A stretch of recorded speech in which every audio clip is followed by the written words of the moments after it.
Hello guys, welcome to SK help video. Ration card ছাড়াই এবার free রেশনের সঙ্গে পেয়ে যাবেন 3000 টাকা। হ্যাঁ, আপনারা ঠিকই শুনেছেন, এবার রেশন কার্ড ছাড়া ফ্রি রেশনের সঙ্গে পেয়ে যাবেন 3000 টাকা প্রতি মাসে। আপনিও কি সরকারের বিনামূল্যে রেশন প্রকল্পের সুবিধা নিচ্ছেন?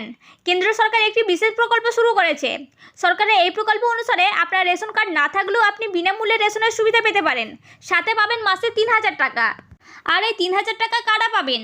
এর জন্য কি কি কাগজপত্র জমা করতে হবে, এছাড়াও রেশন কার্ড ছাড়া কিভাবে আপনারা বিনামূল্যে রেশন দ্রব্য পাবেন, এই সমস্ত কিছু জানাবো আজকের ভিডিওতে। তাই ভিডিওটি সম্পূর্ণ মনোযোগ সহকারে দেখুন। আর আপনি যদি আমার চ্যানেলে নতুন হয়ে থাকেন তাহলে অবশ্যই চ্যানেলটিকে সাবস্ক্রাইব করে রাখবেন নতুন নতুন গুরুত্বপূর্ণ আপডেটগুলি সবার আগে পাওয়ার জন্য। তো চলুন ভিডিওটি শুরু করা যাক। দেখুন, বলা হয়েছে সরকার ফ্যামিলি আইডি চালু করেছে। পারিবারিক পরিচয়পত্রের ভিত্তিতে রেশন পেতে সুবিধাভোগীদের আর রেশন কার্ডের প্রয়োজন হবে না। রেশন কার্ডধারী শুধুমাত্র পারিবারিক পরিচয়পত্রের ভিত্তিতে রেশনের সুবিধা পেতে পারবেন। এই আইডির ভিত্তিতে পরিবার সব ধরনের সুযোগ সুবিধা পাবে। সরকারের শুরু করা এই সুবিধাই যদি আপনার রেশন কার্ডটি ছিঁড়ে যায় বা হারিয়ে যায় তবে আপনাকে আর চিন্তা করতে হবে না। অর্থাৎ আপনার আর নতুন রেশন কার্ড তৈরি করার দরকার নেই। এখন আপনার সমস্ত কাজ পারিবারিক পরিচয়পত্রের ভিত্তিতে হবে। আর আপনি যদি আপনার পরিবারের পারিবারিক আইডি তৈরি করতে চান তাহলে আসুন জেনে নেওয়া যাক এর সম্পূর্ণ প্রক্রিয়া। তো প্রথমেই আপনাকে www.familyd.up.gov.in এই ওয়েবসাইটে যেতে হবে। এখন এখানে চাওয়া সমস্ত তথ্য লিখতে হবে এবং এই ফর্মটি জমা দিতে হবে। এই প্রক্রিয়াটি পুরোপুরি জমা করার পরে আপনার পারিবারিক আইডি নাম্বারটি তৈরি করা হবে। এরপর এই নাম্বারটি আপনার কাছে নিরাপদে রাখুন। এমন জায়গায় লিখে রাখুন যেখান থেকে প্রয়োজন হলে তার সঙ্গে সঙ্গে লিখতে পারেন। আপনি শুধুমাত্র পারিবারিক পরিচয়পত্রের ভিত্তিতে রেশনের দোকান থেকে বিনামূল্যে বা সস্তায় রেশনের সুবিধা নিতে পারেন। এই পারিবারিক আইডি শুধুমাত্র আপনার পরিবারের অন্যান্য পরিচয় দেখাবে। শুধু তাই নয়, এই 12 সংখ্যার পারিবারিক আইডির ভিত্তিতে আপনি বিনামূল্যে রেশনের সুবিধা গ্রহণের সাথে সাথে জন্ম শংসাপত্র, কাস্ট সার্টিফিকেট বা আয়ের শংসাপত্রের জন্য আবেদন করতে পারবেন। তবে কেন্দ্রীয় সরকার পরীক্ষামূলকভাবে এই প্রকল্পটি আপাতত উত্তরপ্রদেশ সহ বেশ কিছু রাজ্যে চালু করেছে। আমাদের রাজ্যেও খুব তাড়াতাড়ি চালু হবে বলে আশা করা যাচ্ছে। এরপরে দেখে নেওয়া যাক এই গুরুত্বপূর্ণ প্রতিবেদনটি। প্রতি মাসে 3000 টাকা কেন্দ্র সরকারের নয়া প্রকল্পে। কেন্দ্র সরকার দেশের গরিব মানুষদের জন্য নতুন একটি প্রকল্প চালু করতে চলেছে। এর ফলে উপকৃত হতে চলেছেন দেশের বেশ কিছু দরিদ্র পরিবার। আমরা জানি যে ভারতবর্ষ হলো কৃষি নির্ভর দেশ। ভারতের অর্থনীতির বুনিয়াদকে এই কৃষি শিল্পই মজবুত করে তুলেছে। ভারতের উৎপাদিত কৃষিপণ্য বিদেশে রপ্তানি করে ভারত যে টাকা লাভ করে তা ভারতবর্ষের অর্থনীতিকে চাঙ্গা করে তোলে। তবে ভারতে উৎপাদিত কৃষিজ সম্পদ নিজে নিজে তো উৎপাদিত হতে পারে না, কেউ না কেউ কষ্ট করে এগুলিকে উৎপাদন করে।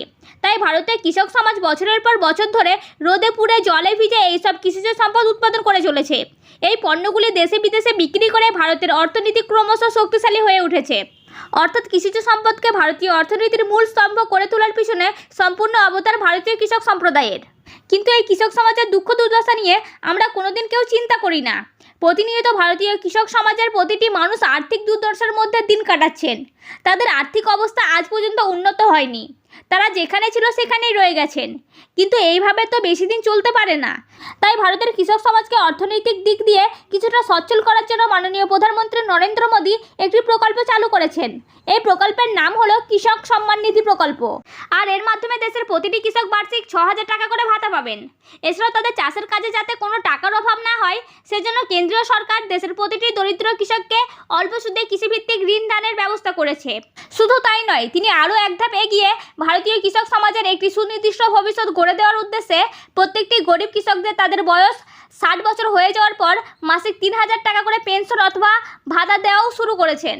যাতে 60 বছর বয়স হয়ে যাওয়ার পর কৃষকেরা যখন আর পরিশ্রম করে টাকা আয় করতে পারবেন না তখন এই পেনশনের টাকায় যাতে তারা তাদের বৃদ্ধ বয়সের জীবন কাটাতে পারেন। আর নতুন এই প্রকল্পটির নাম হলো প্রধানমন্ত্রী মানধন যোজনা প্রকল্প।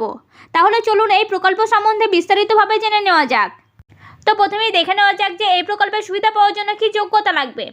তো দেখুন, প্রথমেই বলা হয়েছে এই প্রকল্পের জন্য আবেদনকারী প্রার্থীকে অবশ্যই ভারতীয় স্থায়ী নাগরিক হতে হবে। দ্বিতীয়ত বলা হয়েছে এই প্রকল্পের জন্য আবেদনকারী প্রার্থীকে কৃষক হতে হবে, অর্থাৎ কৃষিকাজের সঙ্গে যুক্ত থাকতে হবে। এরপরে দেখুন বলা হয়েছে কৃষকের বয়স 18 বছরের ঊর্ধ্বে হওয়া আবশ্যক। 4 নম্বরে বলা হয়েছে আবেদনকারীদের নিজের নামে ব্যাংকের অ্যাকাউন্ট থাকতে হবে। 5 নম্বরে বলা হয়েছে আবেদনকারীদের অবশ্যই নিজস্ব Aadhaar card, voter card, ration card থাকতে হবে। এরপর আমরা দেখে নেব যে এই প্রকল্পের শর্তাবলী এবং আবেদন পদ্ধতি।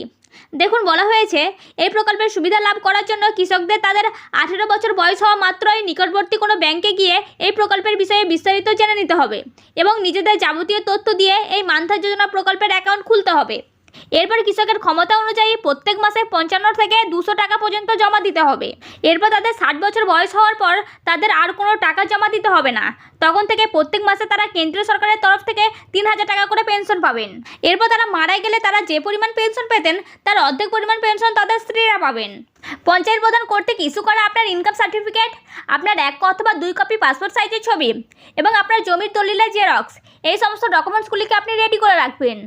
এরপর আমরা দেখে নেব যে আবেদনের সময়সীমা। এই প্রকল্পের আবেদনের জন্য শেষ তারিখ এখনও পর্যন্ত নির্ধারিত করা হয়নি, তাই আপনি আপনার সময় মতো যেদিন খুশি আপনাদের নিকটবর্তী ব্যাংকে গিয়ে আপনার যাবতীয় প্রয়োজনীয় নথিপত্র জমা দিয়ে এই প্রকল্পের জন্য আবেদন করতে পারবেন। তো এই ছিল আজকের ভিডিও। যদি ভিডিওটি দেখে উপকৃত হন তাহলে অবশ্যই একটি লাইক করবেন আর ভিডিওটি আপনার ফ্রেন্ড ও আত্মীয়দের মধ্যে শেয়ার করে দেবেন যাতে তাদের উপকার হয়। আর আপনি যদি আমার চ্যানেলে নতুন হয়ে থাকেন তাহলে অবশ্যই চ্যানেলটিকে সাবস্ক্রাইব করে রাখবেন নতুন নতুন গুরুত্বপূর্ণ আপডেটগুলি সবার আগে পাওয়ার জন্য।